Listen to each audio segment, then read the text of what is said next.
चलिए आज शुरू करते हैं। तो रसशाला मतलब वो जगह होती है जहाँ पर रस औषधि निर्माण किया जाता है। तो रसशाला के लिए जैसे होते हैं ना, आजकल घर बनाते हैं तो मैपिंग होती है ना, कि किस दिशा में, है ना, वास्तु के हिसाब से चीजें बनती हैं। तो वैसे रसशाला निर्माण के लिए भी एक तरीके से वास्तु है। ये मैप आपको दिमाग में बिठाना है और क्वेश्चन आया करते हैं इससे, है ना, कि किस दिशा में क्या चीज बनाना चाहिए। ठीक, तो दिशाएं आपको समझ में आ ही रही होंगी, पूर्व, पश्चिम, उत्तर, दक्षिण। ठीक है ना, सूरज की तरफ मुख करके खड़े हो जाओ, पूरब है, पीछे वाला पश्चिम, लेफ्ट वाला नॉर्थ, और राइट हाथ हैंड में जो रहता है दक्षिण। और बाकी ईशान, ठीक है, आग्नेय, नैऋत्य, वायव्य, ये कोण होते हैं ना, दो दिशाओं के बीच के कोण।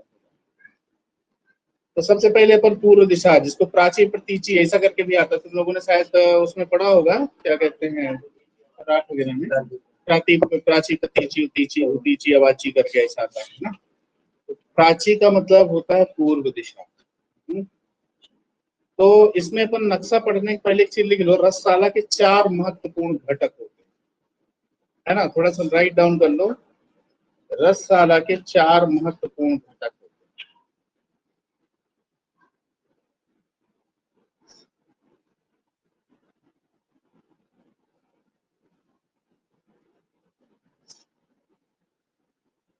पहला क्या होता है, नाम लिखिए आचार्य। जैसे अपन चतुष्पाद पढ़ते हैं तो आचार्य 1 नंबर पे रहेगा, 2 नंबर पे मतलब रहेगा शिष्य, फिर कालिनी नामक एक स्त्री का उल्लेख आता है, कालिनी, शालिनी मत लिखिए। और जैसे अपन उधर परिचारक पढ़ते थे, वैसे भृत्य मतलब सेवक होता, ट्यून टाइप का ना।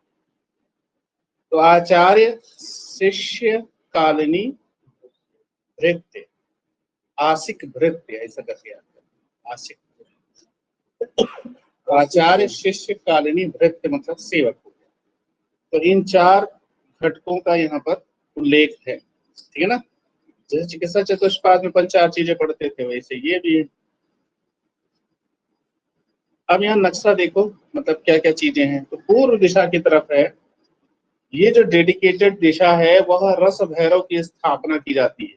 क्योंकि रस शास्त्र में अपन पढ़ते हैं ना कि भैया जो देवता होती है तो एक पर्टिकुलर जगह उसकी स्थापना की जाती है ना। तो रस भैरव की स्थापना जो है पूर्व दिशा की तरफ की जाएगी। और यहीं पर होता है उपकरण कक्ष, जहां पर आपको मूसा, है ना, डिफरेंट टाइप के उपकरण जो जो यूज अपन करते हैं रस शास्त्र में, है ना, यंत्र, मूसा, राष्ट्रीय, जो जो भी चीजें हैं वो यहाँ पे रखी जाएंगी। ठीक है, तो आपको रस भैरव की स्थापना और उपकरण कक्ष, ये 2 चीजें आपको मिलेगी पूर्व दिशा की तरफ। उसके अपोजिट दिशा में चलिए, तो ये जो सारे है ना, शिष्य, आचार्य, कालिनी, सेवक यहाँ नहीं है ना, शिष्य, आचार्य और कालिनी का निवास स्थान है, डेडिकेटेड यहाँ रूम वगैरह होंगे। और क्षारनादि कर्म, जो औषधियों को वॉश करते हैं ना, धावन कर्म करते हैं, वो यहीं पर मतलब करा जाएगा। तो है ना, आसिक और मतलब आचार्य, शिष्य, कालिनी का कक्ष हो जाएगा, और क्षारण कर्म। तो 2 दिशाएं अपनी हो गई कवर, है ना। फिर इसके बाद अपन चलते हैं उत्तर दिशा की तरफ।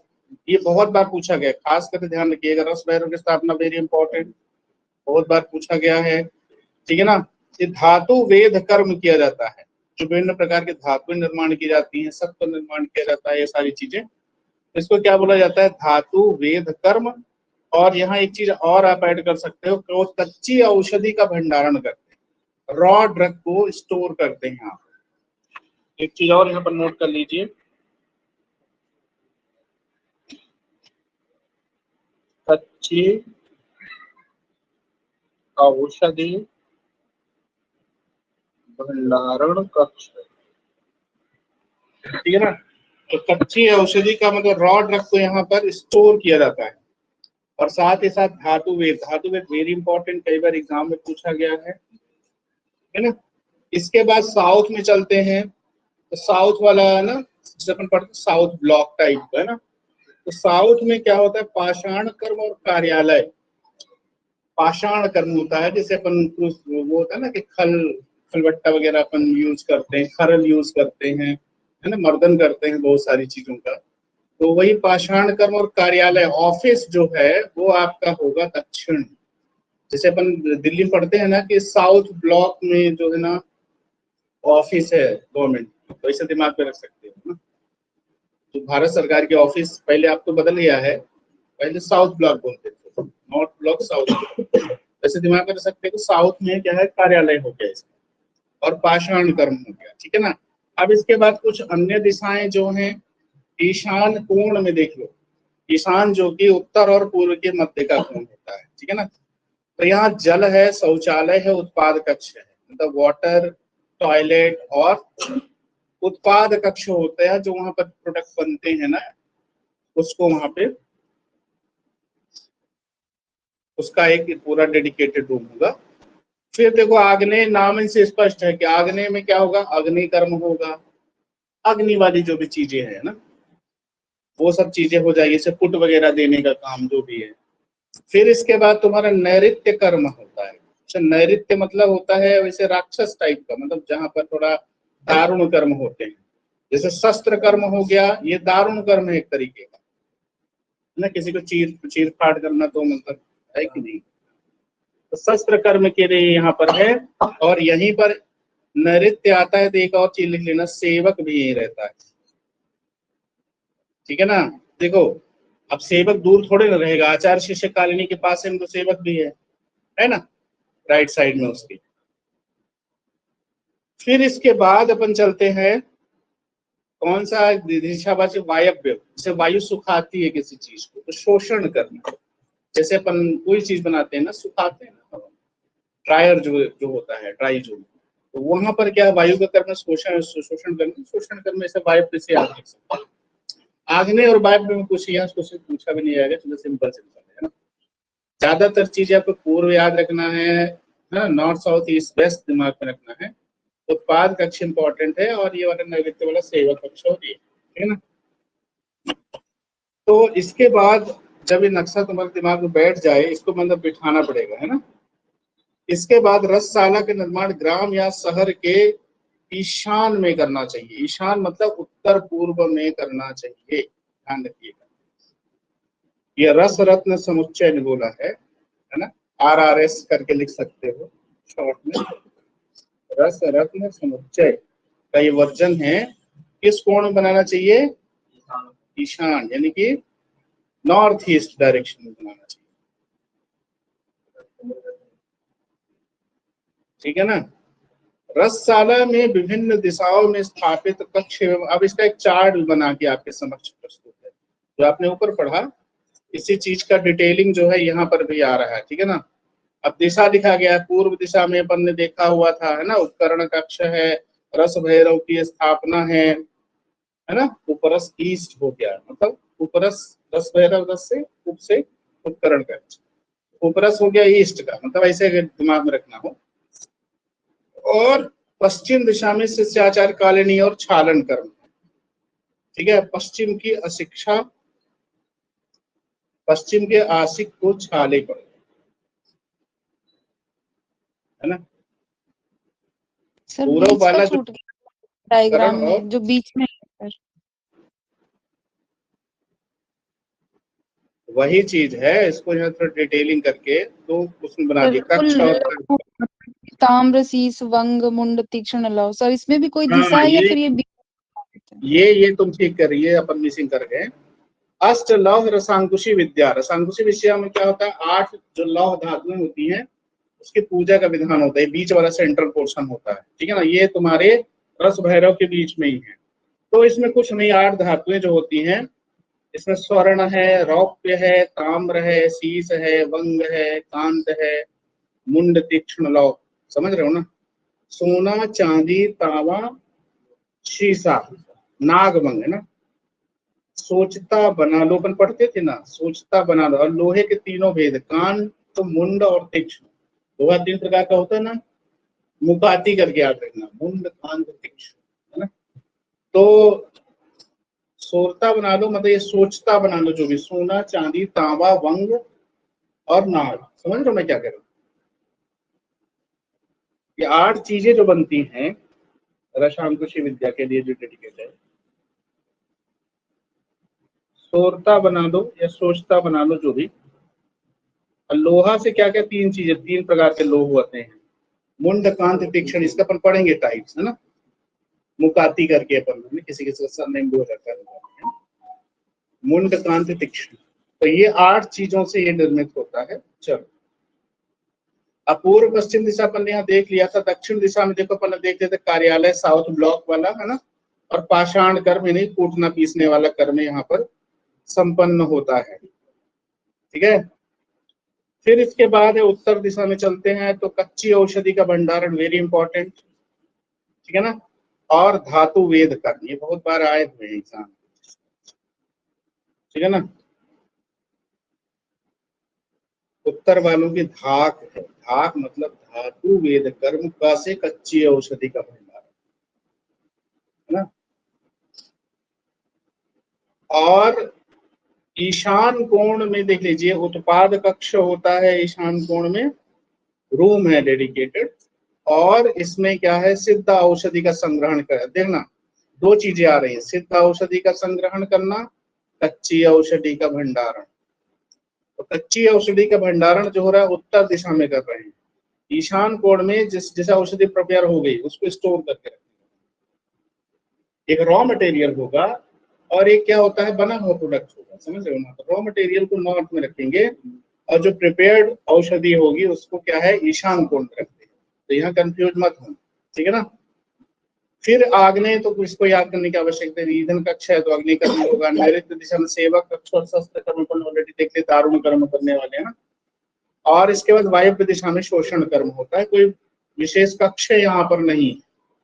ठीक है ना। इसके बाद यहाँ कालिनी का उल्लेख आता है। कालिनी रस शास्त्र के दृष्टिकोण से एक ऐसी स्त्री की कल्पना की गई, जहां श्लोक में देखिए, अश्वत्थ पत्र सदृशा योनि सुशोभिता, जिसकी योनि अश्वत्थ पत्र के समान होती है। कृष्ण पक्षे पुष्पवती सा नारी कालिनी, और जिसका पुष्प काल जो होता है, आर्तव काल जो होता है कृष्ण पक्ष में होता है, उसे कालिनी कहते हैं। तो ध्यान रखिएगा, अश्वत्थ पत्र सदृशा योनि और कृष्ण पक्ष में जिसको पुष्पवती होती है। रस बंध प्रयोगेचा उत्तमा सा रसायने, इसका रस के बंधन के लिए और उत्तम रसायन निर्माण के लिए प्रयोग किया जाता है। ठीक है ना। उपयोग है रसबंध और उत्तम रसायन बनाने में, याद रखिएगा, रस बंधन के लिए, उत्तम रसायन के लिए। तो कालिनी मतलब ये याद, डरने की जरूरत नहीं है ना। कालिनी रस वैद्य, यहाँ पर अपन बात कर रहे थे। तो वैद्य 3 प्रकार के, रस वैद्य क्या होता है, बेसिकली 3 प्रकार के होते हैं। पद्महस्त, अमृतहस्त, दग्धहस्त। ठीक है ना। पद्महस्त, अमृतहस्त और दग्धहस्त। ये पैड या डीएपी करके इसको याद कर सकते हैं। डीएपी, दग्धहस्त, अमृतहस्त और पद्महस्त। ठीक है। तो पद्महस्त वाला जिसकी हथेली में कमल का निशान, टैटू लगवा लेते हैं, क्या है ना।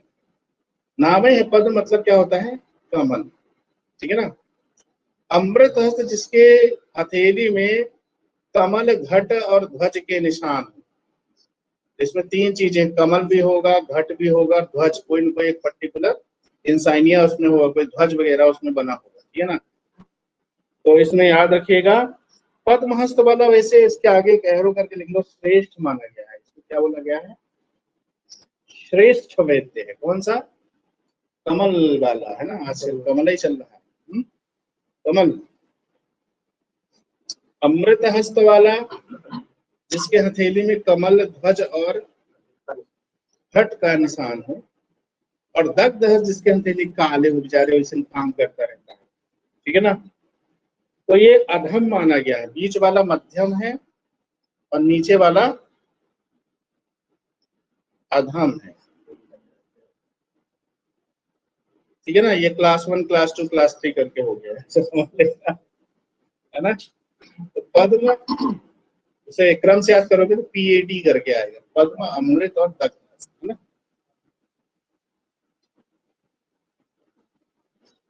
इसके बाद अपन चलते हैं रस कर्म हेतु योग्य व्यक्ति में क्या क्या गुण होने चाहिए, क्वालिटीज क्या होना चाहिए। एक तो ये रस चिंतक होना चाहिए। रस चिंतक मतलब वो औषधि है उसके बारे में सोचता रहे कि क्या बना सकते हैं, क्या कर सकते हैं, इस टाइप का, है ना। निघंटुक होना चाहिए, मतलब जो निघंटुक पढ़ते हैं ना द्रव्य गुण में, उसका बहुत डिटेल से नॉलेज होना चाहिए उसको, है ना, सारे निघंटु रटा हो। वार्तिक होना चाहिए, मतलब लौह रत्नादि को जानने वाला है, मतलब ये असली नकली समझ में है ना, सुनार के अंदर जाते हैं सोना चांदी पता लगता है, पता चले कि कौन सा असली है कौन सा नकली है, सबका नॉलेज होना चाहिए, ठीक है ना। और सर्वदेशज भाषक के होना चाहिए। देख लो मल्टी लिंग्विस्टिक बोलते हैं, मतलब बहुत सारी भाषाओं को जानने वाला है। अब भैया हर जगह हो जाए तो हर जगह के लोगों के साथ बातचीत कर पाए, है ना, तो इसलिए भाषा का ज्ञान भी होना चाहिए, ठीक है ना। तो ये कुछ कुछ इंपॉर्टेंट इसके कैरेक्टरिस्टिक्स हो गए। फिर इसके बाद पर नेक्स्ट में चलते हैं, आगे क्या चीज आ रहा है, यंत्र उपकरण प्रकरण। तो यंत्र में देखिए क्या है, यंत्र के लिए बोला गया कि यंत्रम एकम परम मर्म। मर्म का मतलब होता है रहस्य, ठीक है ना। यंत्र औषध्यो महाबलम। तो इसमें क्या होता है, यंत्र एक परम रहस्य है, ये रसारणों ने बोला। कभी कभी रेफरेंस पूछ लिया जाता है किसने बोला, है ना। तो रसारणों का है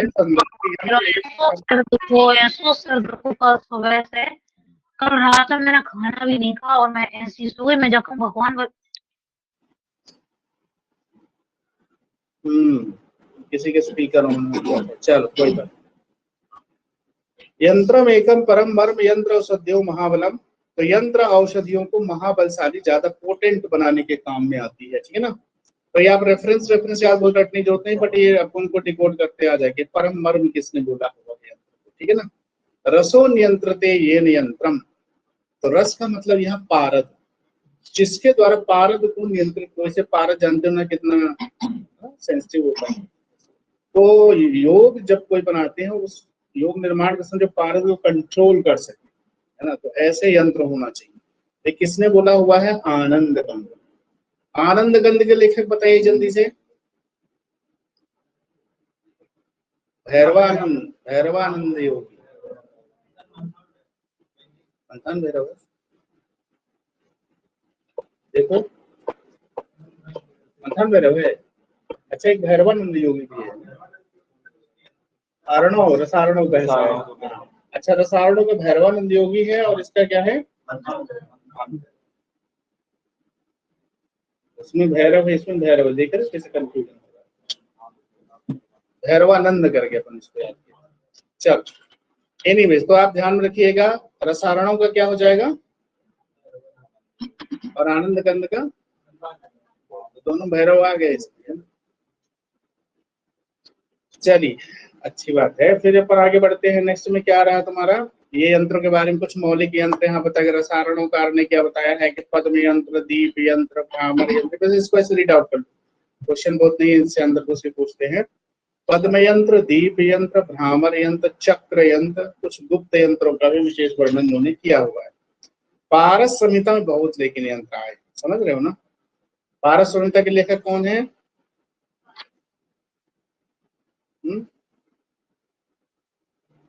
सबसे लास्ट में पारस संहिता वाला निरंजन है ना। चलो तो पारस संहिता में कुछ यंत्र यहाँ पर आपको दिए गए हैं, इसके नाम बड़े मजेदार है, देख लो नाम में देख लो, कुकुर ऊपर लिखा हुआ है ना, कुकुर, खरिका यंत्र, बलि यंत्र, मदर यंत्र, चौकी यंत्र, कनक सुंदरी यंत्र, चाकी चूना, गजकुंभ यंत्र, विगर्भी यंत्र, गजकूप, नाग यंत्र, नलिनी यंत्र, झंझरी यंत्र, गर्तवारी यंत्र, सागर यंत्र, नारी यंत्र, सारंग यंत्र। सारंग का मतलब होता है धनुष का नाम है सारंग। तो ऐसे नाम है इसके, भाई क्वेश्चन एज पूछे नहीं गए हैं बहुत स्पेशली, पर एक बार अपने दिमाग को रख लेना कि कोई आ जाए तो पता चले, ठीक है ना। इसके बाद यहाँ पर आप थोड़ा संख्या लिख लीजिए, यंत्रों की संख्या मिसिंग है यहाँ पे, देखा पीछे अपन ही शायद निकल गए हैं, हाँ ये अपन छोड़ दिए। हाँ देखो, ये याद रखिए, यहाँ क्वेश्चन आते हैं बिल्कुल, है ना।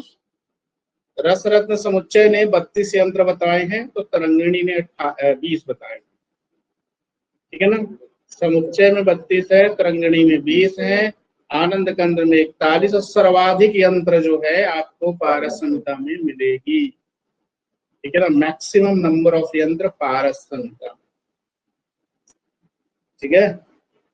तो ये हो गया। फिर अपन इधर कुछ डिटेलिंग है इसका, अपन ये देख लिया था विभिन्न। अब मेन तो चीज इसको रटना है आपको, यहाँ से क्वेश्चन बिल्कुल पूछे जाएंगे, ध्यान रखें। विभिन्न यंत्र और उसके कर्म, ठीक है ना। तो यहाँ से क्वेश्चन अक्सर आया करते हैं, ठीक है। इसका आगे डायग्राम भी आपको मिलेगा, बट यहाँ पर एक पूरा लिस्ट दिया हुआ है। सबसे पहले दोला यंत्र आ गया। दोला यंत्र का बहुत यूज है, ठीक है ना। दोला यंत्र जो है रस पुटली का स्वेदन करने के काम में आता है, ठीक है ना। स्वेदन के लिए ऑलवेज दोला यंत्र का प्रयोग किया जाएगा। डमरू यंत्र आता है, क्योंकि डमरू लाइक अपीयरेंस होगा। रस बंधन पारद संख्या ऊर्ध्वपातन के लिए, ठीक है ना। पारस ऊपर गिरा डमरू से, पारस ऊपर गिरा डमरू से, तो पारस मतलब पारद और रस बंधन, है ना। या संख्या भी आ जाएगा इसमें। गिरा से ऊर्ध्वपातन हो जाएगा, ऊपर गिरा मतलब ऊर्ध्वपातन डमरू से। तो ऐसा करके थोड़ा ट्रिकी होना पड़ेगा। देखो क्या होता है, सीधा सीधा तो अभी तुम याद कर सकते हो। 100 पे क्या होता है कि दिमाग इंप्रेशन तुम्हारे रहेगा ना, तो आंसर कर लोगे। क्योंकि इतना सारा डेटा है, संभव नहीं है हर चीज को आप सीधा सीधा इसे करके याद करो, ठीक है ना। इसलिए थोड़ा ट्रिकी होना पड़ेगा सबको। और जो ट्रिक बनाने महारत अपने को हासिल कर लोगे ना, वो मतलब सॉलिड वाला, ठीक है।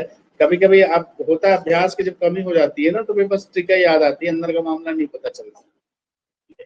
उसके लिए अभ्यास करना पड़ेगा। जैसे तुमको मान लो एक बार तुमने पढ़ लिया, दिमाग में थोड़ा माइंड वो करो कि हाँ यार ये चीज अपन कैसे डिकोड कर लेंगे, समझ रहे हो ना, तो हो जाती है। चलिए पालिका यंत्र आ गया। तो गंधक जारण के लिए, परपटी निर्माण के लिए, और कपर्द भस्म निर्माण के लिए 3 चीजें हैं। गपक यानी कि गंधक, परपटी और कपर्द भस्म, ठीक है ना।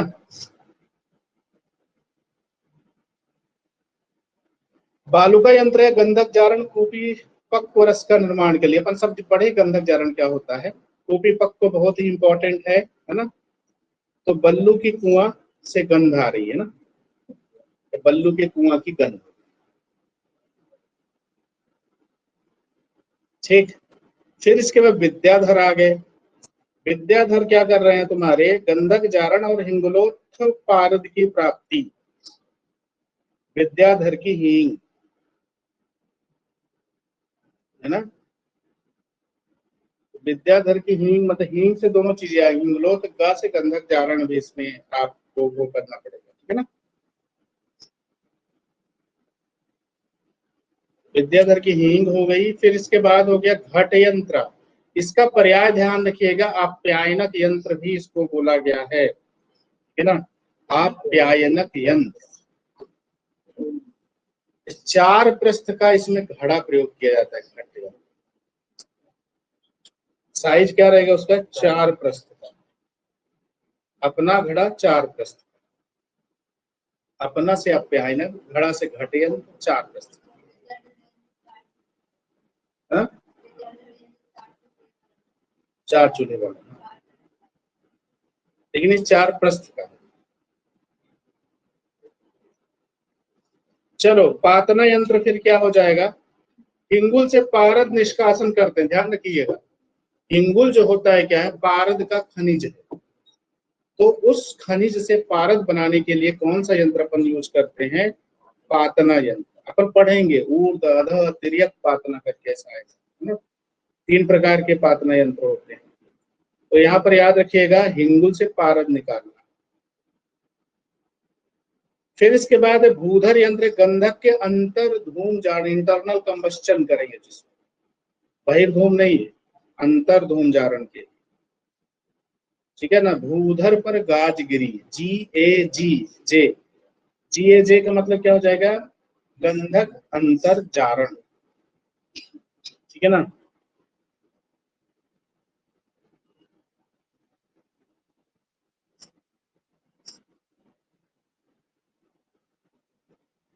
गंधक अंतः जारण। फिर इसके बाद है पाताल यंत्र, ये बहुत इंपॉर्टेंट है। पातना यंत्र से कंफ्यूज मत हो जाना। पातना से क्या हो रहा था, हिंदुल से पारद नहीं बना रहे थे। अब ये बहुत बार पूछा गया एग्जाम में कि भैया तेल निष्कर्षण के लिए किस यंत्र का, कंदुक और पाताल ये दो ही है ना। गंधक तेल, भल्लातक तेल की प्राप्ति के लिए पाताल यंत्र का प्रयोग किया जाएगा, ठीक है। भाग गए पाताल,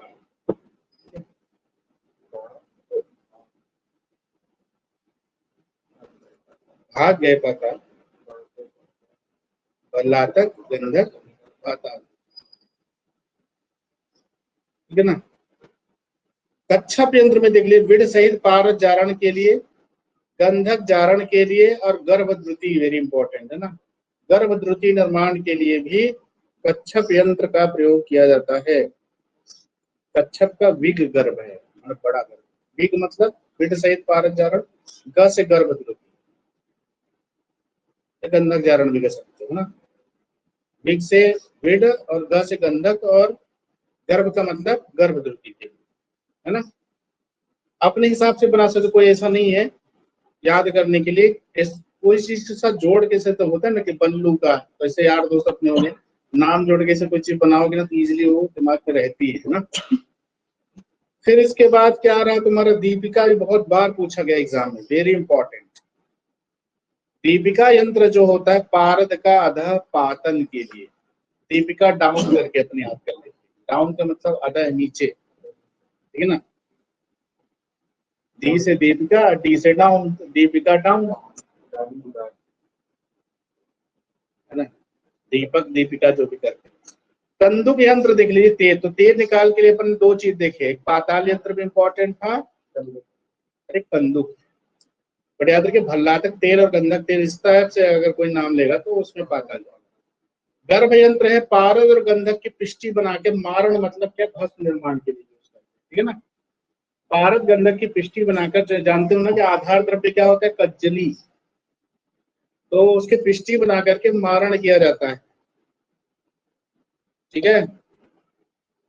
गर्भ से पीजी की पिष्टी बनाओ, पीजी मतलब पारद गंधक की पिष्टी, है ना। गर्भ से पीजी की पिष्टी बनाओ, गर्भ यंत्र से। आकाश पातन यंत्र आ गया, पातन पातन देखो ये भी बहुत इंपॉर्टेंट है, ये अर्क निर्माण के लिए यूज किया जाता है। तो लोगों ने इसमें पढ़ा होगा ना अर्क, क्या कहते हैं, भैंस रत्नावली में, उसमें डेग भवका वगैरह यंत्र का वगैरह का उल्लेख आता है ना, याद आ रहा है। तो यहाँ पर भी एक यंत्र आ रहा है आकाश पातन यंत्र। तो आकाश का अर्क मतलब सूरज, आकाश में सूरज होता है कि नहीं, आकाश का अर्क। तो आकाश पातन यंत्र का प्रयोग जो होता है वह अर्क निर्माण के लिए होता है। अर्क प्रकाश में आता है ना रावण वाला, ये तुम्हारे सिलेबस में इस बार 2-3 अजवाइन अजवाइन के अर्क सब आ गए। ये मृदंग यंत्र देखिए क्या है, कृत्रिम हिंगुल निर्माण, आर्टिफिशियली हिंगुल निर्माण के लिए मृदंग यंत्र का प्रयोग किया जाता है। कृत्रिम हिंदी निकले मृदंग से, मृदंग एक बाजा भी होता है ना, तो कृत्रिम हिंदी निकले मृदंग से। फिर इसके बाद हंस पाक जो होता है विड निर्माण, अभी। फिर इसका बल्लभी यंत्र है उत्थापन संस्कार के लिए, पारद का करेंगे संस्कार, बोधन नियामन उत्थापन दीपन पातन ये सब आएंगे, है ना। तो बल का उत्थान करना है, बढ़ाना है, उत्थान मतलब बल का उत्थान करना। तो याद है बल से बल्लभी, उत्थान मतलब उत्थापन संस्कार के लिए, ठीक है ना। तो बल का उत्थान करना। सोमानल यंत्र याद रखिएगा, ये अभ्रक जारण के लिए है। तो अभ्रक को माइका बोलते हैं, वैसे पता है तुम लोगों को, MICA। तो सोमा का माइक ऐसा करके याद कर लें, सोम का माइक, सोमा का माइक। तो ये दो चीजें थोड़ा दिमाग में तुम्हारे रहेंगी। माइक मतलब अभ्रक आ जाएगा तो अभ्रक जारण के लिए, है ना। फिर दरवी यंत्र जो होता है, नाग और बंग, है ना, दरवी की नाव होगी।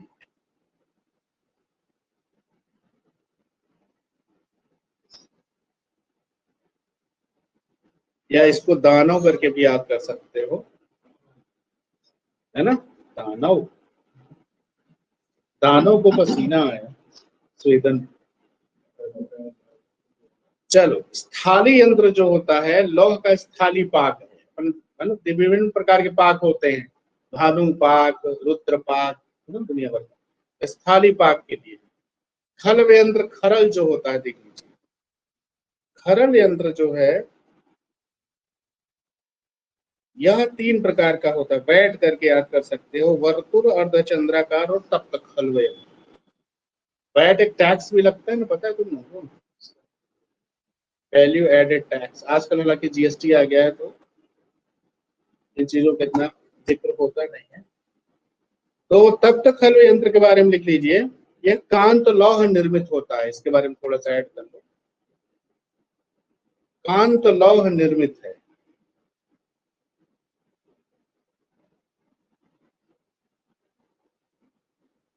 अर्धचंद्राकार होता है, सेमी सर्कुलर। दूसरा, तो श्रेष्ठ कौन सा फॉर्म होता है, याद रखिएगा, अर्धचंद्राकार वाला श्रेष्ठ होता है। ये 3 प्रकार के खल्व यंत्र में बेस्ट कौन सा है, अर्धचंद्राकार। वर्तुलाकार, गोलाकार एक होता है ना, 3 फॉर्म हो गए, तप्त खल्व यंत्र, अर्धचंद्राकार यंत्र और वर्तुलाकार का मतलब गोल गोल जो होता है, वर्तुल। धूप यंत्र एक होता है, ग्रस्त यंत्र, पारद बंद जारणा, द्रव साधने, ऐसा करके आता है,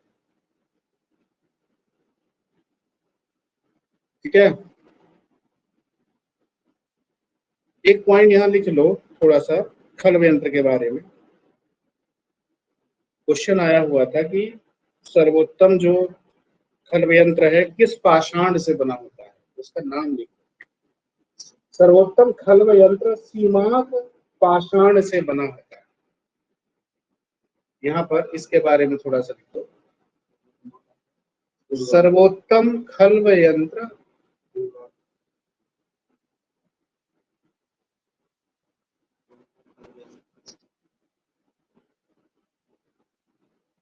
सीमांत, नाम है, सीमांत पाषाण से बना होता है, पत्थर का नाम है।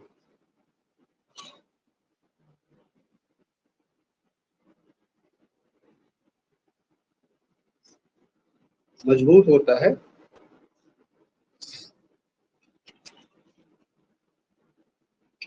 इसके बाद है नेक्स्ट में क्या चल रहा है तुम्हारा, जारणा, और इसका डायमेंशन भी लिख लो थोड़ा सा। खल्व यंत्र का लंबाई, चौड़ाई, गहराई क्रमशः 9 गुणे 9 गुणे 6 अंगुल। क्या है इसका डायमेंशन, 9 गुणे 9 गुणे 6 अंगुल, लंबाई, चौड़ाई और गहराई, लंबाई, चौड़ाई, गहराई, ठीक है ना, ये होता है। और मूषा इसकी होती है 12 अंगुल।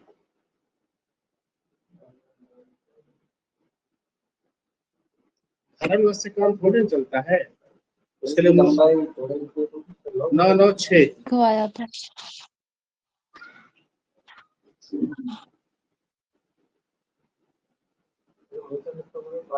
12 अंगुल प्रमाण का मूषा। सर पहले आपने 999 लिखवाया था, अच्छा अभी करेक्ट करना है। नहीं, करेक्ट करो, 9 9 6 ही आएगा। Okay sir. चलिए आगे अपन बढ़े। पुनः स्मरणीय कुछ बहुउपयोगी यंत्र हैं गंधक जारण के लिए। कौन कौन 6 यंत्र बताए गए, देख रहे हो 7 है यहाँ पर। इष्टिका यंत्र, कच्छप यंत्र, धूधर यंत्र, पालुका यंत्र, नाभि यंत्र, पालिका यंत्र। कच्छप यंत्र 2 बार हो रहा है क्या, काटो एक बार, 6 ही आएंगे, ये नहीं है ना। तो भाई सब 6 यंत्र हैं जो गंधक चारणा के लिए प्रयोग किए जाते हैं। तो याद ये रखना है आपको, बाह्य जारणा के लिए इष्टिका यंत्र का प्रयोग करेंगे, है ना। कच्छप यंत्र अभ्यंतर जारण के लिए, और अंतर धूम जारण इंटरनल कंबस्टन टाइप का जिसमें होता है भूधर यंत्र, बालुका यंत्र कूपी पक्व रसायन जो बनाते हैं कूपी पक्व जारण के लिए, है ना। तो बल्लू भूधर नाई के कच्छप यानी कछुए को पालकी चढ़ाए, है ना। बल्लू भूधर नाई के कछुए को पालकी चढ़ाए,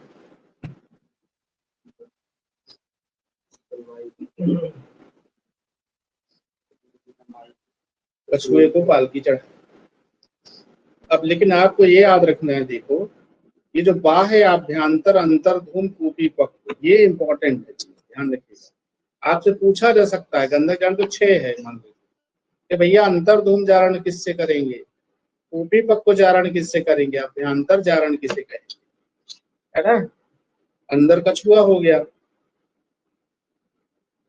अभ्यंतर, लेकिन अंतर्धूम जारण हो जाएगा भूधर यंत्र है तुम्हारा, अंतर्धूम करे भूधर,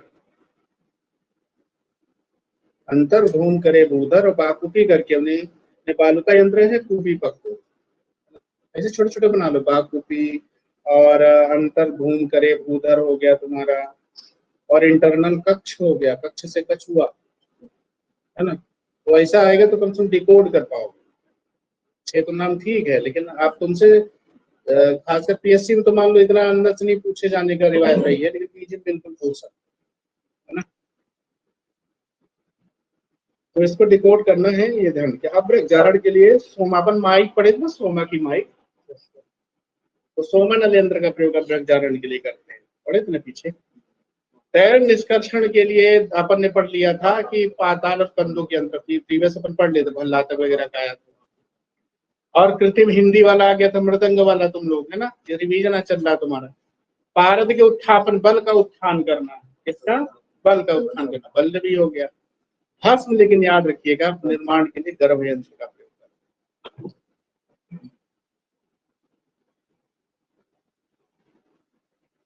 अब देखो पातना जो 3 प्रकार से होता है ना, ऊर्ध्व पातन, अधः पातन, तिर्यक पातन।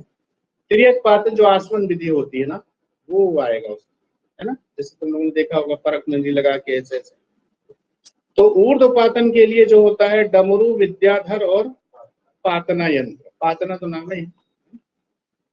तो डीपी विद्याधर हो गए तुम्हारे, डीपी विद्याधर।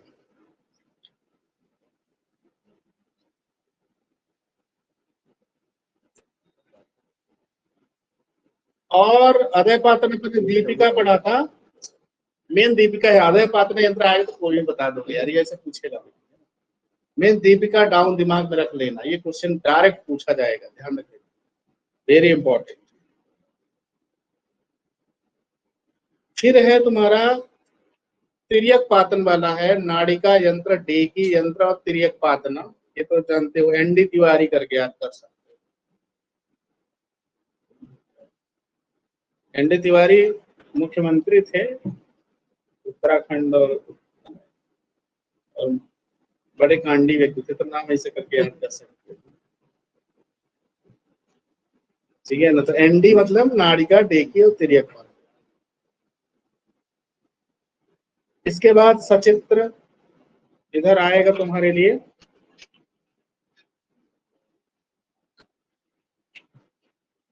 दोना यंत्र है, सबसे पहले देखते जाइए, है ना। अब रिटर्न आता नहीं तो तुम लोगों की हालत खराब हो जाए, चित्र भी बनाना पड़े, सब लिखना भी पड़े, है ना।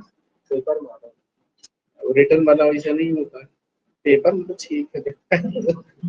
यहाँ सिर्फ अपने को कर्म जो है इसका कहाँ यूज होता है वो याद करना है, डायग्राम। तो देखिए दोला यंत्र आप देख सकते हैं कैसे बना हुआ है, चूल्हे के ऊपर एक वो है, एक दोला एक में से झूल रहा है, पेंडुलम लाइक, इसको दोला यंत्र बता दिया। इसी में क्या होता है कि जो भी चीज है ना, जिस चीज का पाक करना, ये दोला है। तो इसमें पारद के शोधन और स्वेदन के लिए, शोधन और स्वेदन के लिए, तो क्योंकि दोला जैसे जो बना है स्वेदन के लिए है ना। और स्वर्ण जारण इंपॉर्टेंट है, आयुर्वेद प्रकाश ने इसका बहुत इंपॉर्टेंट यूज बताया, किसने, स्वर्ण जारण। आयुर्वेद प्रकाश के लेखक का नाम जल्दी जल्दी बता दीजिए। माधवाचार्य, माधव प्रकाश। डमरू यंत्र आ गया, जो डमरू लाइक दिख रहा है, आपको दिख रहा है ना।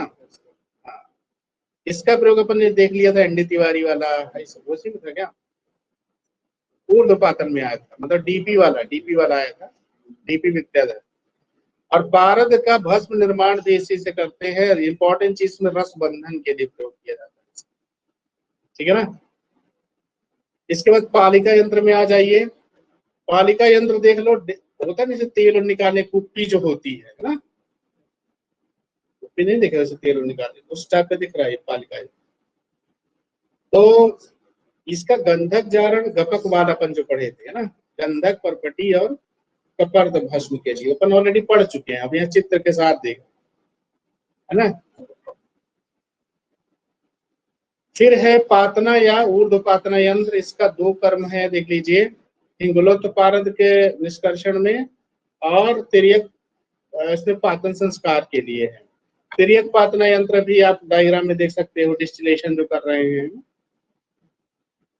दीपिका यंत्र देख लो तुम लोग, है ना, दीपिका डाउन वाला अपन देख रहे थे, तो यहाँ बीच में यहाँ पर पुट वगैरह रखते हैं, ठीक है ना। तो ये दीपिका यंत्र है, पारद का दह पातन करने, दीपिका डाउन से दिमाग में अदह पातन, ठीक है ना। नाभि यंत्र है, नाभि लाइक दिख रहा है, ठीक है ना। और पारद के गंधक जारण के लिए, पारद में गंधक जारण के लिए देखो, पारद एक वो धातु होती है जिसके अंदर आत्मसात करने की अनंत क्षमता होती है। तो किस किस को निगल ले, ये डिपेंड करता है कितने अच्छे से उसका संस्कार किया गया है। बोधन शक्ति कर उसके अंदर आ गया, सबको निगल लेती है, सारी धातु को आत्मसात कर लेती है, समझ रहे हो ना। तो पारद बड़ी शानदार चीज है, और अच्छे से शोधन संस्कार नहीं हुआ तो मरते भी बहुत लोग हैं पारद के विषाक्त, है ना। इसलिए औषधि निर्माण में बड़ा वो रखा जाता है। फिर बल्लभी बल का उत्थान अपन ने देखा हुआ था, उत्थापन के लिए आपको बल्लभी यंत्र दिख रहा है। फिर भूधर यंत्र आ गया, ये नीचे होता है ना, ये भूधर यंत्र देखो, इंटरनल हवा जाएगी नहीं तो अंतर धूम जारण हो ही जाएगा इसमें। लेकिन याद रखिए, हड़ताल और संख्या भस्म का निर्माण करते हैं। क्या यूज करते हैं इसमें? हड़ताल और संख्या भस्म का निर्माण किया जाता है।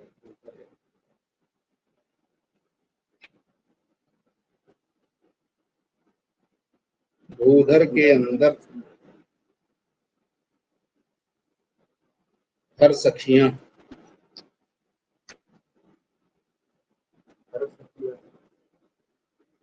भूधर के अंदर हर सखियां।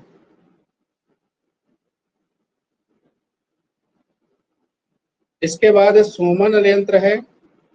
सोमन यंत्र अपन ने देखा था कि माइक वाला, सोमा का माइक, माइक मतलब अब्रक, अब्रक जारण के लिए यूज करते हैं। मृदंग यंत्र वाले कृत्रिम हिंदी वाला दिमाग में रखोगे तो ये आपको याद ही हो जाएगा, कृत्रिम हिंगुल निर्माण के लिए, ठीक है ना।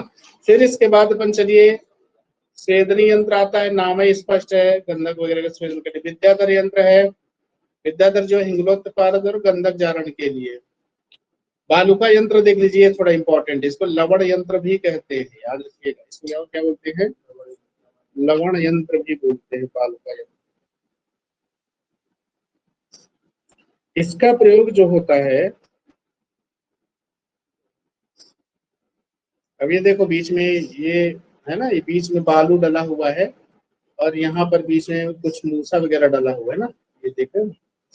इसका प्रयोग गंधक जारण के लिए है, टोपी पक्व निर्माण के लिए है, पारद गोलक का पाक करने के लिए। जैसे कुछ योग बनते हैं, राज मृगांक रस और महामृगांक रस, राजा की बकरी वाला अजय दूध की भावना देते हैं इसकी ना। तो इसके निर्माण के लिए जो यंत्र का प्रयोग किया जाता है वो बालुका यंत्र या लवण यंत्र ही होता है, ठीक है ना। तो याद रखिएगा बालुका यंत्र के बारे में, गंधक जारण, टूपी पक्व रस निर्माण और पारद गोलक के पाक के। फिर इसके बाद अदय पातना यंत्र, पारद का अदय पातन, इसको क्या याद करोगे, इसको ऐसे देख लेना। फिर है नाड़िका यंत्र, नाड़िका, अब ये सब नली नली बनी हुई है, देख रहे हो ना, एक दूसरे से कनेक्टेड। तो पारद का तिर्यक पातन करने के लिए, तिर्यक पातन यंत्र भी इसी तरह तरीके दिखता है आपको। औषधि अर्क, वेरी इंपॉर्टेंट क्या चीज है, अर्क निर्माण के लिए इसका प्रयोग किया जाता है, क्योंकि डिस्टिलेशन करता है ना, ये डिस्टिलेशन करता है किसी चीज का, तो अर्क वगैरह डिस्टिलेशन से ही बनते हैं।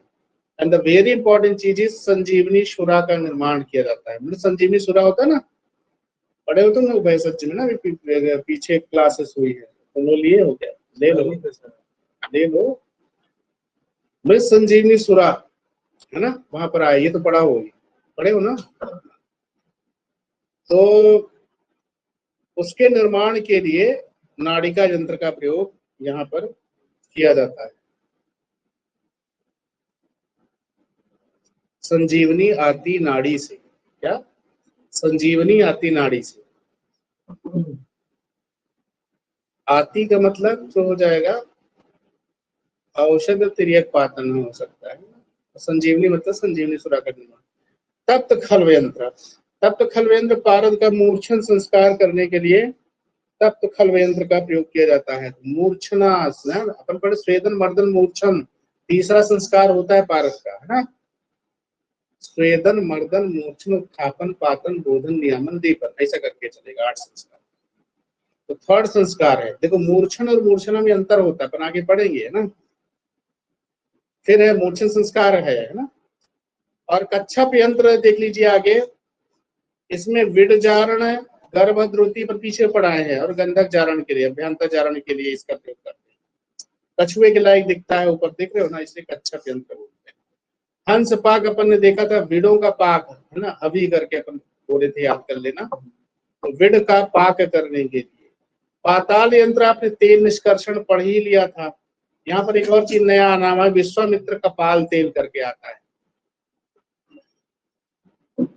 गंधक तेल, भल्लातक तेल, अब देखो तेल अपन सिर्फ दो ही यंत्र देखे, कंदुक और पाताल, ठीक है ना। तो पाताल वाले में 3 नाम है तुम्हारा, गंधक तेल, भल्लातक तेल वेरी इंपॉर्टेंट, एंड विश्वामित्र कपाल। भल्लातक बहुत बार पूछा गया है ना। तो विश्वामित्र भागे पाताल, विश्वामित्र भागे पाताल मतलब पाताल यंत्र से बनेगा।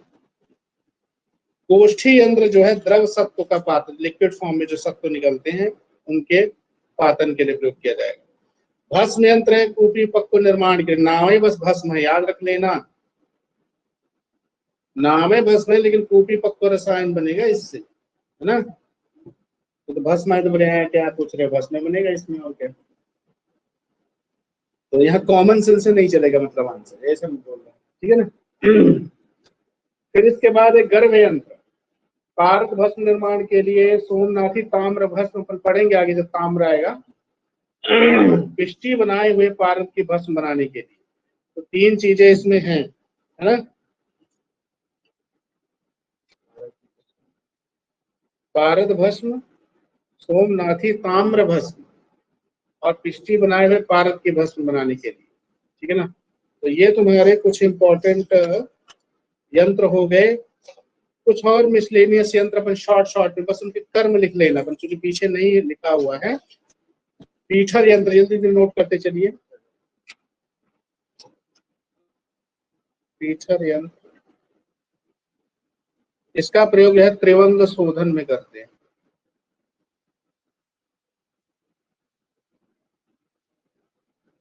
त्रिवंग में क्या क्या चीज होती है, नागभंग और यशत। क्या क्या होता है त्रिवंग में, तो परिभाषा प्रकरण से संबंधित है ना, नायाब होता है ना, नायाब, नागभंग यशत। फिर आगे लिखिए, तुला यंत्र एक आता है,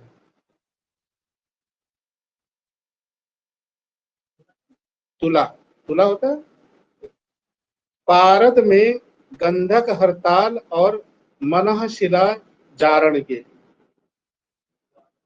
पारद में गंधक हरताल व मनःशिला जारण के, ठीक है ना। आगे लिखिए रौद्र यंत्र, रौद्र, ये एनआईए में क्वेश्चन आया हुआ था पहले इंडिविजुअल जब एग्जाम होती थी। रौद्र यंत्र का प्रयोग जो है, नाम है स्पष्ट ना कि धूप में रखना। जो भी मतलब योग होते हैं ना ये रस शास्त्र को, इसे धूप में रख के जैसे सोलर एनर्जी का प्रयोग करके उसका पाक करना है ना। या धूम मैंने लिख दिया, धूप लिखना है, धूप में रखना,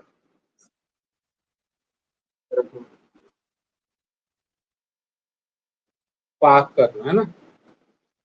एनआईए क्वेश्चन है ना। पहले अलग अलग परीक्षाएं होती थी, एक साथ नहीं होती थी ना। स्टेट स्टेट घट यंत्र लिख लीजिए।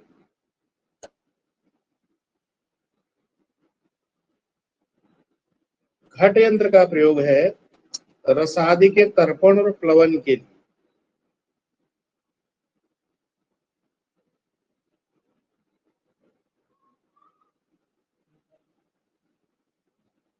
प्लवन तैरना होता है, प्लवन का मतलब है। धूप यंत्र है, धूप यंत्र शायद पीछे में कहीं लिखा हुआ था, जारणा द्रव साधने, श्लोक है ये, जारणा द्रव सिद्ध करने, साधने मतलब सिद्ध करने। लिख लिया सबने। ओष्ठी यंत्र आगे लिखिए, जारणा द्रव साधनी। ओष्ठी यंत्र लिखो, धातु रत्न के सत्वों को निकालने के लिए। ओष्ठी यंत्र लिखिए, ओष्ठी, इसका लिखो धातु कौमा और रत्न के सत्वों को निकालने के लिए।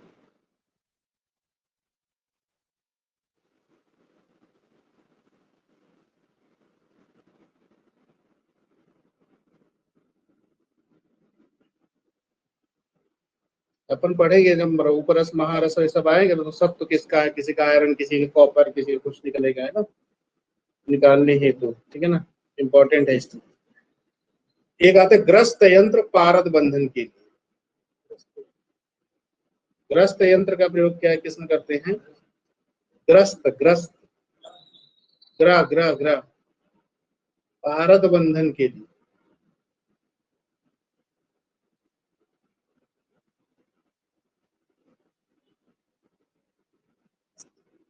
एक नाभि यंत्र शायद पीछे आया हुआ था, है ना, डायग्राम में ये होगा नाभि यंत्र, यहाँ लिखा हुआ है। नाभि यंत्र जो है इसमें ऐसा बताया गया कि गंधक का निर्धूम जारण करने के लिए, भारत में गंधक जारण लिखा है, इसमें निर्धूम जारण करके लिख लेना। और आचार्य नंदी के द्वारा वर्णित है। किसके द्वारा? नंदी द्वारा वर्णित है, आचार्य नंदी द्वारा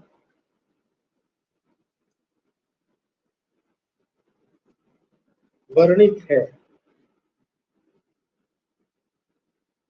घट यंत्र हो गया। चक्र यंत्र लिख लेना, रसारणों में वर्णित है चक्र यंत्र। अरे अलग से लिख लो, रसारणों में वर्णित।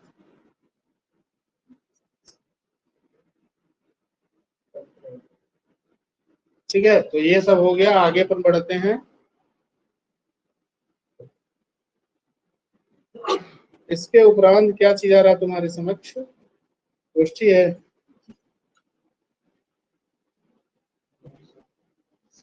ये मूषा प्रकरण आ गया है ना, क्रूसिबल जिसको बोलते हैं।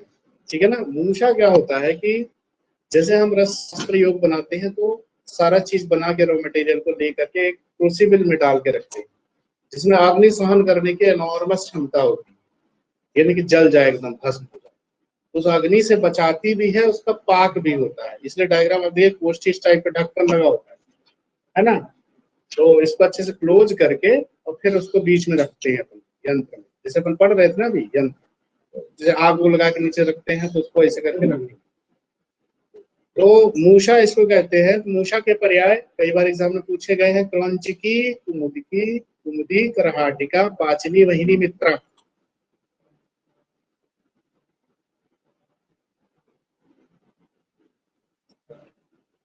ठीक है ना। क्रौंचिका, कुमुदी, करहाटिका, पाचनी, वहिनी मित्र, ये पूछे गए हैं एग्जाम में, ध्यान रखना।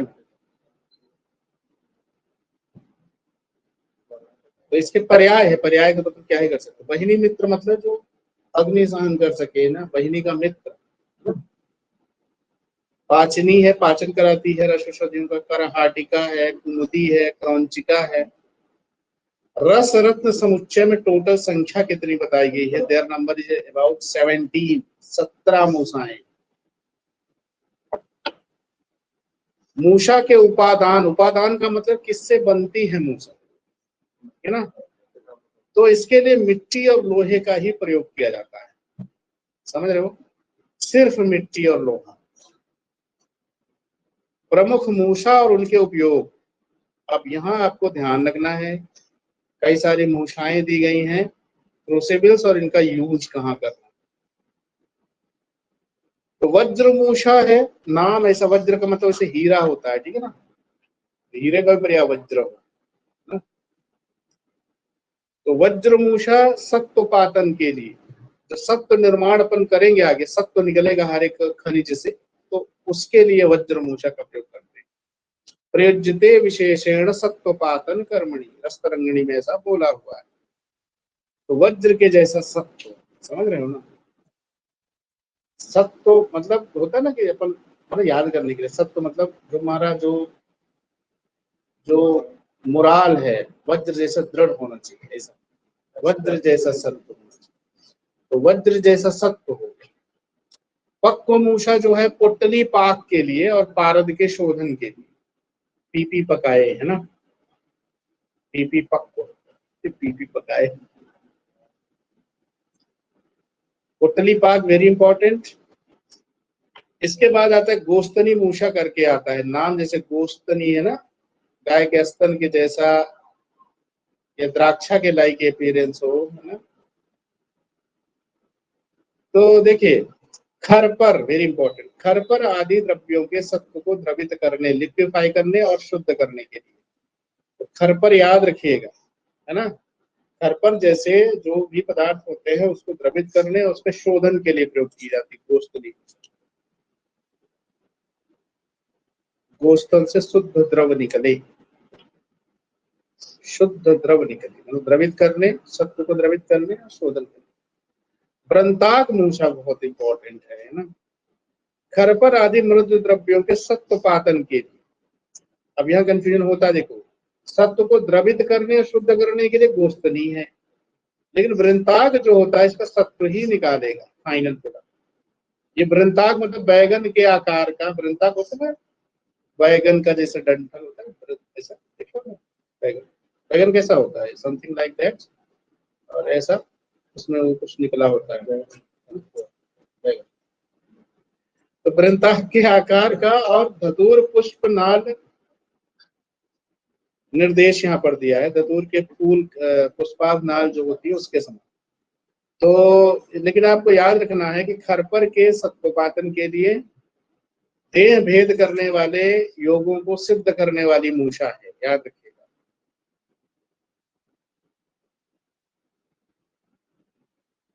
ठीक है, देह सिद्धि वगैरह करते हैं ना योगी, योग, तो उनको सिद्ध करने वाली मूषा होती है। तो याद रखिएगा, सत्व, खरपर आदि के सत्व पातन के लिए वृंताक, और सत्व को द्रवित करने और शोधन करने के लिए गोस्तनी।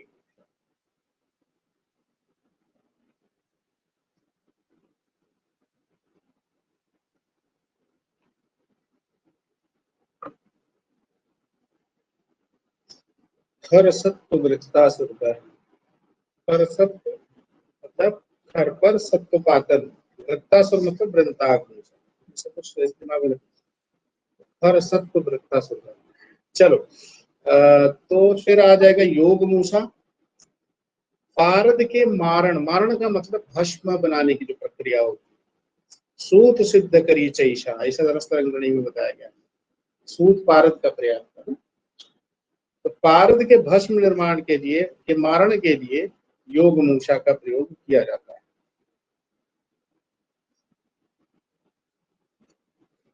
ठीक है ना। पायोग, योग में सूत पार गए।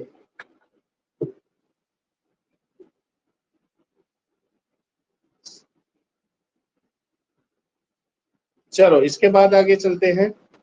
विड मूसा। विड मूसा देख लीजिए, देह लोह कर योग निर्माण करने के लिए, समझ रहे हो ना, देह को, देह लोह कर का मतलब शरीर के लिए और जो धातु कर्म के लिए है ना, जो योग बनते हैं।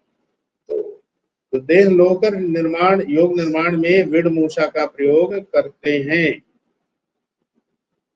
ठीक है, विड देलो मतलब, विड देलो मतलब देह लोह कर योग निर्माण के लिए।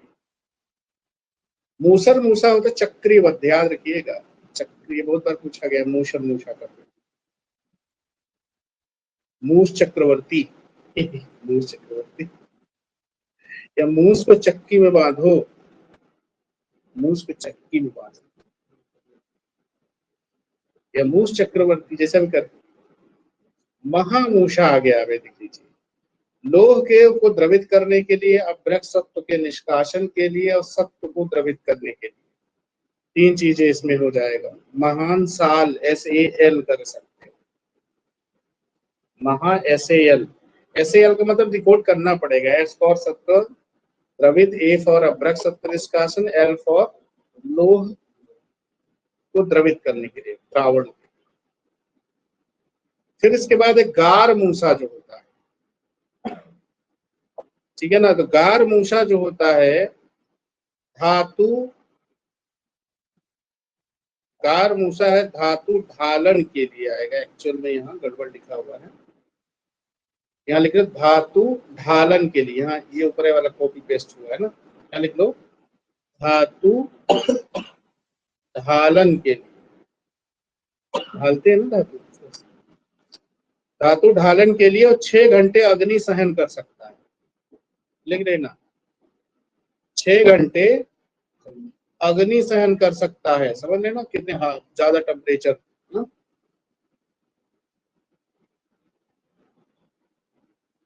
सहन कर सकता है। तो गार गाढ़ा से याद हो जाएगा ना, गाढ़ा, गार, घा से ढालन के लिए। अभी साउंड होता है, तुम लोग ऐसा लगता नहीं, जब क्वेश्चन सॉल्व करोगे ना तो गाढ़े दिमाग में आएगा, घा से ढालन ही लिखेगा, तो प्रैक्टिस में आएगा ये चीजें। वज्र द्रावणी मूषा, वज्र को भी द्रवित करने वाला, अपन वज्र मूषा अलग पड़े थे ऊपर ले आते, सबसे 1 नंबर पे। इसका निर्माण देख लीजिए क्या है। भूनाग मिट्टी, भूनाग किसको बोलते हैं, केचुआ।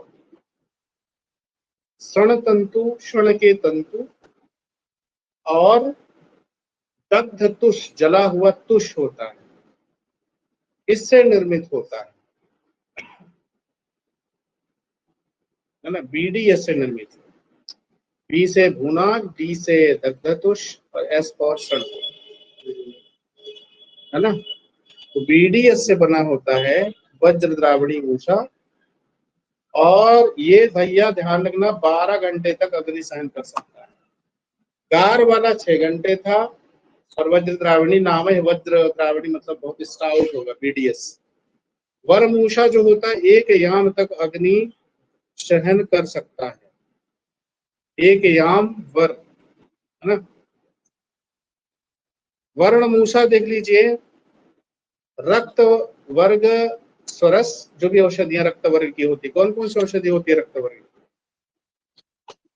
परिभाषा प्रकरण में आया था, लिख लो, शायद मिसिंग हुआ होगा, रक्त वर्ग लिख लो।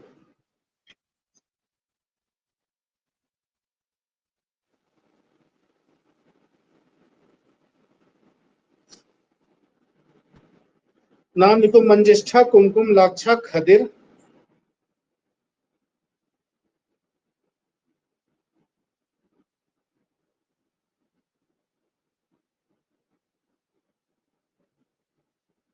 लाक्षा, खदिर, असन, असन मतलब विजय साहब। ये रसारणों ने बोला है कि इतने चीजें आएंगी, रसारणों ने, मंजिष्ठा, कुमकुम, लाक्षा, खदिर, असन, लेकिन रस रत्नाकर ने 3-4 और ऐड किए, प्लस करके यहाँ पर, मतलब प्लस का मतलब ऊपर के जो 1 2 3 4 5 हो जाएंगे, 5 प्लस दाड़िम पुष्प, अनार का फूल, लाल चंदन, रक्त चंदन, बंदूक और करवीर। हाँ, बंदूक जपा पुष्प और करवीर। करवीर किस टाइप का जहर होता है बताओ जल्दी से? रस रत्नाकर ने कार्डियोटॉक्सिक है ना, ठीक है। तो ये रक्त वर्ग मतलब ये है तुम्हारा। एक बार फिर से, मंजिष्ठा, कुमकुम, लाक्षा, खदिर, असम, ये किसने बोला? रसार्णव। अब रस रत्नाकर की बात अगर आएगी तो उन्होंने बोला 5 तो वो रहेंगे, दाड़िम पुष्प, रक्त चंदन, बंदूक मतलब जपा टाइप के बोलते हैं, है ना, और करवीर, ये सब चीजें हो। चलिए फिर आगे अपन बढ़ते हैं। तो मल्लमूषा दिख रही क्या? मंडूक है, अच्छा वर्णमूषा, अच्छा इसमें वर्णमूषा अपन पढ़ रहे थे ना, वर्णमूषा ना। तो देखो अपन बात किए रक्त वर्ग में क्या क्या चीजें आएंगी, तो रक्त वर्ग का स्वरस लेना है, काशीस और फिटकरी का, रक्त वर्ग का स्वरस काशीस और फिटकरी का लेप करना है। तो उसके स्वरस में काशीस और फिटकरी मिला के जो लेप बनता है ना, लेप होता है, जो मूषा के ऊपर बात हो रही है ना। वर्णोत्कर्ष हेतु इसका उपयोग करते हैं। वर्ण नाम ही है, वर्ण मतलब वर्णोत्कर्ष। अब मान लो कोई तुमने भस्म बनाई है, कलर ही देखने पे बड़ा वो लगे, मजा नहीं आएगा, तो उसके कलर को और बढ़ाने के लिए, थोड़ा अट्रैक्टिव बनाने के लिए वर्णमूषा का प्रयोग करोगे, जिसमें रक्तवर्ग के स्वरस काशीस और फिटकरी, काफिर का प्रयोग करते हैं। काशीस, फिटकरी और रस, रक्तवर्ग, काफिर का वर्ण हो गया।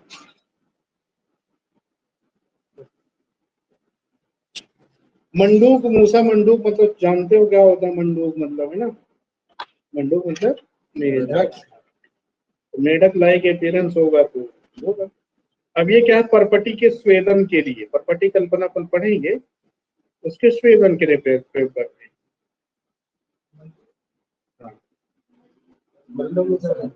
मल्लम सॉरी, मंडूक मूसा, सॉरी मैं नीचे देख रहा था। मंडूक मूसा में आपको डायमेंशन देखना है, इजी है याद करना, 6 × 6 × 6, 6 अंगुल लंबाई चौड़ाई, तो ये सरल है इस टाइप की चीजें। फिर ये परपटी का है जो मल्लमूसा है ना, तो मल्ल, मल्ल वैसे किसका पर्याय है? मल्ल कहां से? संख्या मल्ल, तो मल्लमूसा याद रखिएगा, परपटी स्वेदन के लिए, पीपीटी मल्ल, मल्लपति, सिंदूर अलग वो अलग है, देखो मल्ल जो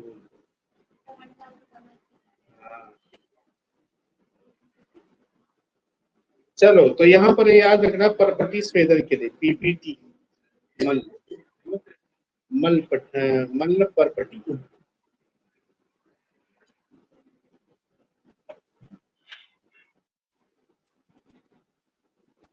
गोल मूसा कई बार पूछा गया, गोल मूसा को भैया ये निर्वक्त्र जो लिखा हुआ है, इसमें मुख नहीं होता, ओपनिंग नहीं दिखता है, निर्वक्त्र मतलब इसमें मुख ना हो, ठीक है ना। गोलाकार मूषा होती है, इसमें मुख नहीं होता, तो ये याद रखिएगा, इसको निर्वक्त्र बोलते हैं। निर्वक्त्र, निर्वस्त्र नहीं, निर्वक्त्र, वक्त्र मतलब मुख, है ना, गोलू के मुख नहीं है ना। चलो, हठ मुद्रा, दो मुद्राएं यहाँ पर आपको दिख रही है, हठ मुद्रा और मदन मुद्रा। मुद्रा इसका मतलब क्या होता है देख लीजिए, चुंबक लोह चूर्ण को समभाग सूकर का रक्त मिलाकर, सुअर का रक्त मिलाकर के सूर्यास्त से सूर्योदय पर्यंत यानी रात्रि पर्यंत तक कूटते रहते हैं, तो क्या बनेगा? मोम, बस नहीं माँ भी लिख लो, मोम सदृश, मोम सदृश मृदु चिकना, चिकना चिकना नहीं, चिकना लेप बन जाता है मतलब मोम सदृश चिकना जो लेप बनता है उसको क्या कहेंगे, हठ मुद्रा। अब उसको बाइंडिंग करने के लिए जो अपन भूसा पहन रहे हैं ना, तो वो ढक्कन है ना, इसको बंद करके ऐसे पूरा पैक करने के लिए, खुले ना हो, समझ रहे हो ना। हठ मुद्रा में क्या है, सिंपल है, लोह चूर्ण लेना है, उसके एक परिमाण सूअर का खून लेना, रक्त लेना है, रात सुबह से शाम तक ऐसे मर्दन करते रहो, तो मोम के जैसा चिकना चिकना जो लेप बन जाता है उसको क्या बोलेंगे, हठ मुद्रा बोलते हैं, है ना। अब दूसरा आ गया हठ मुद्रा, तो सिंपल है, इसमें कुछ नहीं है कि लोहा और सुअर का रंग। लेकिन मदन मुद्रा में कुछ चीजें, इसमें थोड़ा सिस्टमेटिक है चीजें। और देखिए मदन मुद्रा में बोला गया कि चुंबक लोह चूर्ण 7 भाग लेना है, 7 पार्ट। गूलर का क्षीर 1 भाग होता है, गूलर मतलब उदुम्बर क्षीर 1 भाग लेना। बट वृक्ष का क्षीर जो है 1 भाग लेना है, और लाक्षा जो होता है 1 भाग लेना है। इन सबको अलसी तेल के साथ कूटते कूटते मोम सदृश चिकना मृदु मिश्रण जो बनता है उसे मदन मुद्रा कहते हैं। तो इसमें 4 चीजें 5 चीजें आ जाती है ना, चुंबक जो है, और गूलर, वट और लाक्षा ना। चुंबक, जीवीएल, गवला, उबला कर सकते हो, उदुम्बर, वट और लाक्षा। उदुम्बर मतलब भी गूलर ही होता है। तो चुंबक उबला, तो 7 भाग, ये उबला हो गया 1-1 भाग। चुंबक उबला अलसी से, अलसी का तेल हो जाएगा, ठीक है ना।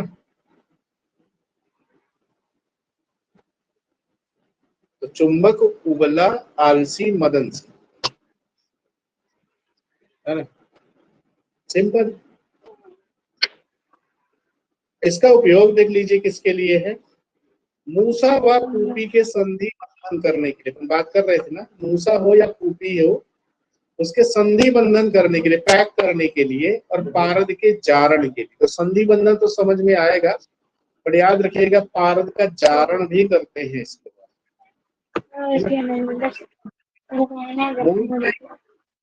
मोम लाइक जो पदार्थ बनता है वो काहे के लिए है, सील करने के लिए, पैक करने।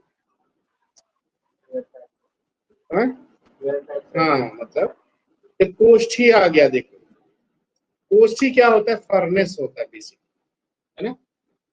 तीव्र अग्नि के लिए विशिष्ट रचना वाली भट्टियों को कोष्ठी कहा जाता है। कोष्ठी का मतलब फर्नेस। आजकल इलेक्ट्रिकल फर्नेस आ गया तो दिक्कत है नहीं, लेकिन अभी भी कुछ लोग कन्वेंशनल तरीके से ही काम करते हैं, पुराने वैद्य टाइप परंपरा से चले आए। बाकी जिनको समय बचाना है, टेम्परेचर फिक्स किए, इतना टेम्परेचर बन गया, नहीं तो दिनों दिन लग जाते हैं बनाने। रस रत्न समुच्चय में याद रखिएगा कि 4 कोष्ठी बताए गए, 4 प्रकार की कोष्ठी, 4 कोष्ठी संख्या में याद है ना। 4K, अच्छा 4K वाले पिक्चर को चलता है।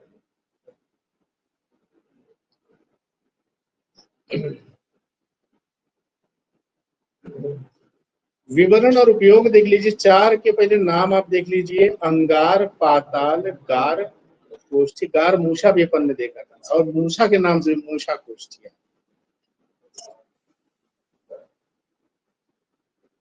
ये ना।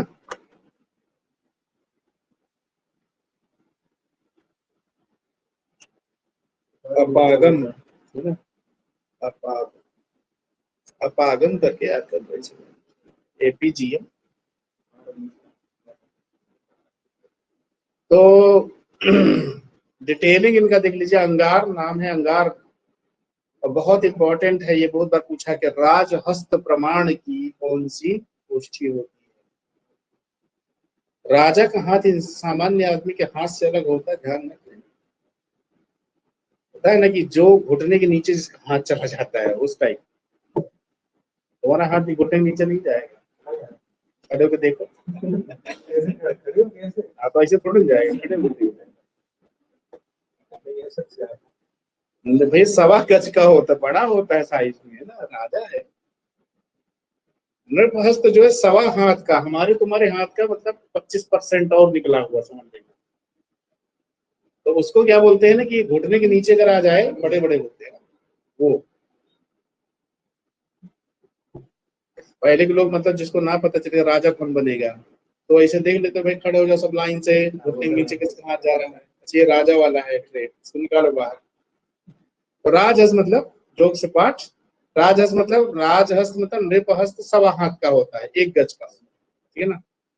प्रमाण ऊंची और अर्धयाम चौड़ी, आधा याम चौड़ी हो, आधा हाथ चौड़ा, 1 गज, इसका डायमेंशन हो गया। अब इसका प्रयोग देख लीजिए, अभ्रक है, अभ्रम नहीं, अभ्रक है माक्षिक तुथ से धातु निकालने के लिए, निष्कर्षण के, ठीक है। अभ्रक, माक्षिक और तुथ, मैट मतलब माक्षिक, अभ्रक, तुथ, मैट से धातु निकालना है, मतलब अभ्रक माक्षिक तुथ से धातु निकालने के लिए, और साथ ही साथ स्वर्ण रजत ताम्र लोह, सरतालु,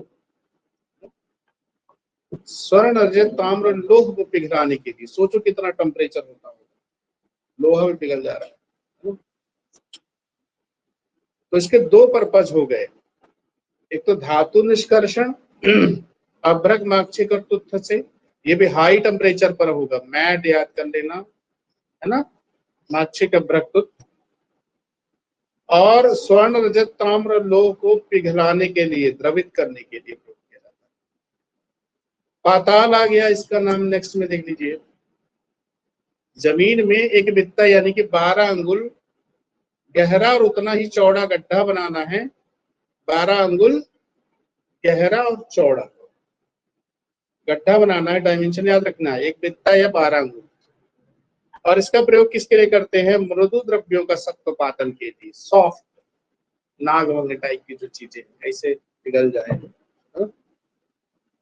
तो मृदु द्रव्यों का सत्वपातन के लिए, तो पाताल नाम है तो डरना मत, है ना, मृदु द्रव्य के लिए। और एक बित्ता गहरा और चौड़ा गड्ढा बनाना है इसके निर्माण के लिए। गार कोष्ठी आ गया, उधर पर ढालन के लिए गार गार मूसा पड़ गए, 6 घंटे तक अग्नि सहन कर सकता है। ये भैया क्या बता रहे, गार कोष्ठी जो है भूमि में 12 अंगुल गहरी, अब इसका डायमेंशन बदल रहा, देख रहे हो ना, 9 अंगुल उठी हुई कोष्ठी बनाते हैं। और इसका प्रयोग किसके लिए कर रहे हैं, देखो, मिश्र लोह के निर्माण के लिए। अपन पढ़ेंगे उधर बेल मेटल, घंटा धातु, दुनिया भर का चीज आएगा, है ना। तो उसके निर्माण के लिए गार कोष्ठी का प्रयोग किया जाता है ना। गार कोष्ठी के बारे में एक थोड़ा सा पॉइंट, एकदम मृष्ट लोह विनाशिनी करके आता है। गार कोष्ठी के बारे में लिख लीजिए, मृष्ट लौह विनाशिनी, मतलब नष्ट करने वाला। और मूसा कोष्ठी देख लीजिए, मृदु द्रव्य के शोधन के लिए। इसके लिए श्लोक आता है, मृदु द्रव्य प्रसादिनी, कभी कोई श्लोक है पूछ लेते हैं।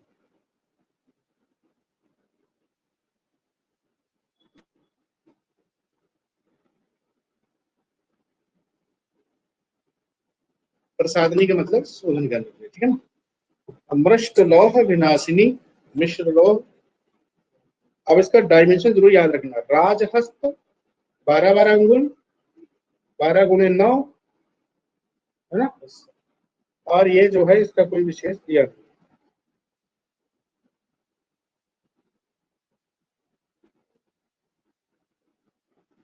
मिलो यार, मिलो 12 से 9, ठीक है। एक चुल्लिका मूषा आती है, उसका भी यही गुण होता है। मूषा का एक टाइप होता है, चुल्लिका ऊपर दिया था क्या कहीं, तो लिख लेना वहां पर, जो पर मृदु द्रव्य प्रसादिनी करके जो श्लोक आता है, ये चुल्लिका मूषा के भी बारे में है। चुल्लिका मूषा में भी, है ना, ये प्रॉपर्टी पाई जाती है। एक चुल्लिका लकड़ भी होता है, तुम लोगों ने पढ़ा होगा, पढ़े भी नहीं।